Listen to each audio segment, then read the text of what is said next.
It's another DCO beat. Okay.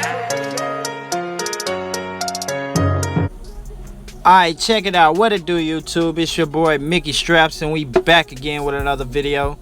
Today we're gonna be talking about my custom 300 Blackout AR build. This is a pistol build, and it is a Bear Creek Arsenal upper with a FND lower. All the internals are Palmetto State Armory parts that I ordered online.